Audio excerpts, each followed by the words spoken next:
আসলাম 6 নং ঘাট কক্সবাজার। এখান থেকে আমরা মহেশখালীর উদ্দেশ্যে রওনা হয়েছিলাম। সেই গন্তব্য জায়গায় আমরা চলে আসলাম সবাই মিলে, পুরো গ্রুপ নিয়ে গেলাম আজকে, পুরো গ্রুপ নিয়ে ট্যুর দিয়ে চলে আসলাম।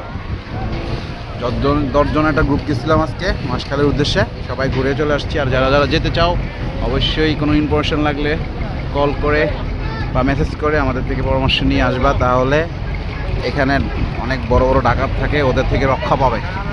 নাহলে এই দালালের খপ্পরে পড়ে জীবনটা ধ্বংস হয়ে যাবে বন্ধুরা। মহেশখালীর পান যেমন খেতে মজা, এখানকার দালালরাও এরকম চাঙ্গা চাঙ্গা পান খাওয়াইয়ে টাকা নিয়ে যাবে না ভাইয়া?